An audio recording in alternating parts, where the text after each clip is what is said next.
Bonjour à tous. Cette vidéo est la première d'une longue série qui portera sur le produit scalaire. Alors, je l'ai intitulé La naissance d'un outil vectoriel. Je vais vous présenter un petit peu les idées qui peuvent mener à la définition du produit scalaire. Tout part de Pythagore, ce fameux théorème que tout le monde connaît depuis le collège, qui dit que dans un triangle rectangle, la longueur de l'hypoténuse au carré est la somme des carrés des deux autres côtés. Ce qu'on écrit avec des lettres. Ici, j'ai choisi un triangle rectangle en A, et vous aurez BC carré qui vaut AB carré plus AC carré. Tout ça en longueur. Je vais tout mettre à gauche, et j'ai donc une quantité AB carré plus AC carré moins BC carré qui vaut 0. La question qu'on peut se poser est la suivante. Est-ce que cette quantité, dans un autre triangle qu'un rectangle, vaut 0? Est-ce qu'elle est positive? Est-ce qu'elle est négative? Voilà. Et donc, à l'aide de GeoGebra, je vais un petit peu étudier les différentes positions du point C pour voir comment évolue cette quantité que j'ai appelée ici P, en référence à l'outil que nous allons inventer en fin de vidéo qui s'appellera le produit scalaire. Nous voici donc dans GeoGebra. J'ai déjà tracé le triangle ABC. Les longueurs des côtés sont indiquées, ici vous voyez, sous chaque segment. Et chaque segment porte le nom du sommet opposé dans le triangle. Voilà. J'ai ensuite rentré mon nombre B, qui était donc ici C carré plus B carré moins 1 carré. Voilà. Et pour l'instant, la quantité que l'ordinateur m'indique est donc de P égale 0. C'est tout à fait normal puisque nous sommes dans un triangle rectangle. Alors maintenant, nous allons étudier plusieurs cas. Premier cas, nous allons, évidemment, nous allons faire bouger le point C. Voilà. Faisons maintenant évoluer le point C dans le plan. Tout d'abord vers la droite. J'ai tracé ici en bleu la perpendiculaire à AB passant par A. Que remarque-t-on? Quand on va vers la droite, ici, vous voyez, la quantité P, plus le point C a l'air loin, plus la quantité augmente, sauf si C se rapproche de la droite. Par exemple, quand C se rapproche de la droite, la quantité a l'air de diminuer. Voilà. Ah, première remarque, vous voyez, quand on déplace C sur des perpendiculaires à AB, la quantité P semble ne pas évoluer. Voyons ça tout de suite, par exemple. Prenons un perpendiculaire ici en B. Voilà. Si je prends C, par exemple, sur cette droite, que se passe-t-il? Eh bien, on peut remarquer que le P, la valeur de P reste à 1,90 à 2 ici, vous voyez. 2. Sachant que j'ai pris la longueur de AB vaut 1 dans le texte. Donc ici, la valeur de P semble être le double de AB. Voilà. Quand on est au milieu, par exemple, on va prendre un point au milieu. Définissons donc le milieu du segment, AB. Voilà, et maintenant je trace la perpendiculaire, passant par D. Voilà. Si je fais évoluer le point C sur cette droite, que se passe-t-il? La valeur de P semble être égale à 1. Voilà. Quelle que soit la hauteur de C d'ailleurs. Cette quantité ne dépend pas de la hauteur du C, mais de la perpendiculaire sur laquelle il est placé. Voilà. Voyons un petit peu par là. Voilà, effectivement. Donc première constatation. Sur la partie droite du dessin, la valeur de notre nombre P ne dépend pas de la hauteur du point par rapport à C, mais en fait de la perpendiculaire sur laquelle il se trouve.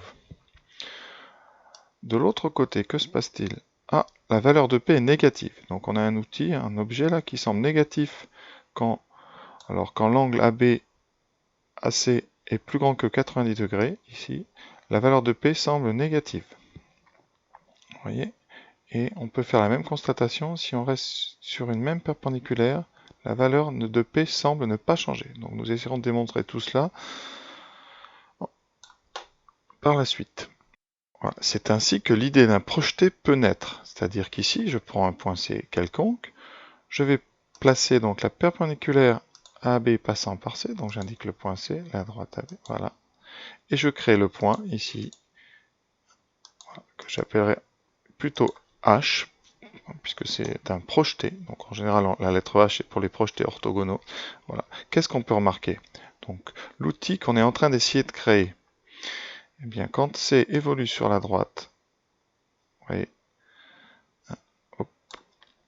ici, la valeur du produit scalaire ne dépend que de la position de H sur la droite AB. Donc, pour nos démonstrations, on va être amené finalement à intercaler ou à utiliser ce point H pour démontrer quelque chose. Voilà. Alors, qu'est-ce qu'on peut remarquer? Si je mets, donc je vais faire bouger le point C. Alors, si H se retrouve sur B, la valeur de P est 2, c'est-à-dire la longueur AB. S'il est au milieu, c'est 1. On trouve 1. Non, pardon, ici en B c'est 2, donc le double de AB, ici la moitié, et ainsi de suite. Donc cet objet là, P, ce nombre, serait lié à la longueur AH. Bon, voilà. Tout de suite, essayons de démontrer quelque chose. Voilà, le travail que l'on va effectuer est divisé en 3 cas, selon la place, selon la position du projeté H sur la droite AB. On a le premier cas où H est entre A et B, ici. Ensuite, le cas où H est en dehors, mais sur la droite, c'est-à-dire sur la demi-droite AB, mais extérieure à AB. Et le troisième cas, quand le point H est à gauche, ici sur mon dessin, c'est-à-dire extérieur à la demi-droite AB. Alors, première remarque ici, ça va dépendre un peu de l'angle. Les deux premiers cas correspondent à un angle AB-AC qui est entre 0 et 90 degrés géométrique, alors que le troisième cas, l'angle AB-AC, est plus grand que 90 degrés. Voilà. Donc, dans les trois cas, pour l'instant, on a des choses qui sont communes. D'abord, vous avez deux triangles rectangles, ACH et BCH. Donc j'utilise Pythagore dans les deux cas et j'obtiens ici deux égalités avec des carrés, que je peux injecter dans mon expression de P, AB carré plus AC carré moins BC carré. Et en injectant cela, il me reste, dans les trois cas, AB carré égale AB carré plus AH carré moins BH carré. Le premier cas. Donc le premier cas, j'ai BH qui vaut AB moins AH. Alors, ça veut dire qu'ici, dans notre égalité, dans notre expression de P, on a AB, AH et BH. On va essayer quand même d'enlever une des longueurs. Donc on va enlever BH et le substituer par AB moins H, ce qui donne ceci. Et quand vous développez AB moins H au carré, vous faites apparaître AB carré et H carré qui vont supprimer ceux qui sont devant. Et il va vous rester uniquement le double produit, c'est-à-dire moins 2 ABH. Et ça donnera donc AB multiplié par AH. Voilà. Le premier cas, une expression très simple, c'est-à-dire 2 fois AB AH. Voyons maintenant dans le deuxième cas. On a une petite différence par rapport au premier cas, c'est que BH n'est pas AB moins H, mais AH moins AB. Donc quand on va substituer BH, à l'intérieur du carré, les deux termes seront inversés. Mais comme c'est au carré, ça ne va rien changer. Et en fait, vous voyez, on trouve exactement la même formule. Donc nos deux premiers cas nous donnent une valeur de P qui est le double de la longueur AB fois la longueur H. Alors ça correspond tout à fait à ce qu'on avait sur le dessin, on est à droite de cette verticale que j'avais tracée sur GeoGebra. On a bien des valeurs positives pour l'instant qui dépendent uniquement de la position de H sur la droite AB. Dernier cas, on sait déjà, on sait qu'on va trouver une valeur négative, donc la formule ne va pas être la même. Alors, la différence est que BH vaut BA plus AH, donc AB plus AH, et quand on substitue, eh bien, les deux carrés encore disparaissent, mais le double produit est muni d'un moins. Et on a bien une valeur P qui est négative quand on est à gauche de ma perpendiculaire AAB passant par A. Voilà, donc on vient de trouver une quantité P assez intéressante, puisqu'elle dépend de AB et du projeté H sur la droite AB. Donc elle est reliée en quelque sorte au vecteur. Ça veut dire que dans le premier cas, elle va donner une information sur le vecteur AB par rapport au vecteur AC. Pareil dans le deuxième cas et pareil dans le troisième cas. Donc on va essayer, on va créer en fait cet objet va être relié au couple vectoriel AB-AC. Donc l'idée, ça serait de le noter par exemple P de AB-AC. Voilà.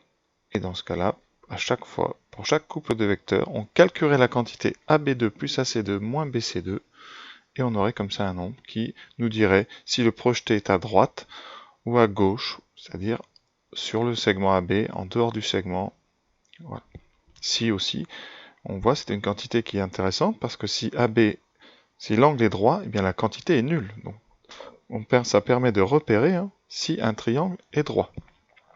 Alors, il y a un petit inconvénient pour l'instant, quand les points A, C, B sont alignés, la quantité, puisque C est son propre projeté, la quantité P vaut 2AB fois AC. Et donc, on aurait une quantité qui serait un peu bizarre, c'est-à-dire vous auriez le P de ABAC qui serait 2 fois ABAC. Donc l'idée, c'est d'enlever ce 2. C'est-à-dire que notre quantité, c'est la quantité qui va nous intéresser n'est pas AB carré plus AC carré moins BC carré, mais va être la moitié. C'est-à-dire qu'on va créer une deuxième quantité P' qui sera la moitié de AB carré. Voilà, reste à donner la définition. Donc nous avons déterminé une quantité P' qui, quand H sur mon dessin est à droite, vaut AB fois H, et quand H est en dehors du segment AB mais à gauche, vaut moins ABH. Ici, bon. Voilà. Donc ce qu'on peut remarquer, c'est donc que si AB et H, les vecteurs, sont dans le même sens, la quantité P' vaut le produit des longueurs AB par et H, et si AB et H en vecteurs sont de sens contraire, c'est l'opposé. Voilà, nous avons notre définition. Alors au lieu de l'appeler P' du couple ABAC, on a choisi en maths une notation avec un point. Et donc on lira, ça, le nom produit scalaire, je vous expliquerai dans la suite, dans la deuxième vidéo, pourquoi produit scalaire. Mais ici, on a décidé donc d'appeler cette quantité P' le produit scalaire du couple ABAC. Et on le notera AB.AC, qu'on lira AB scalaire AC. Et il y a deux versions, c'est-à-dire qu'il faudra regarder le projeté de AC, le projeté du point C sur la droite AB. Et si AB et AH en vecteur sont de même sens, alors notre objet, c'est-à-dire le produit scalaire AB AC vaudra AB fois H. Et si AB et AH sont de sens contraire, alors ce produit scalaire sera l'opposé de AB fois H. Voilà, on a donc notre outil qui caractérise un peu donc, la position du point C par rapport à la droite AB. Donc si l'angle géométrique ABAC est plus petit que 90 degrés, on aura le produit des longueurs de AB et de H. Et si jamais l'angle ABAC est plus grand que 90 degrés, nous aurons l'opposé des longueurs. Voilà, je vous invite à voir la vidéo suivante sur les propriétés, les premières propriétés qu'on peut obtenir avec cette expression du produit scalaire.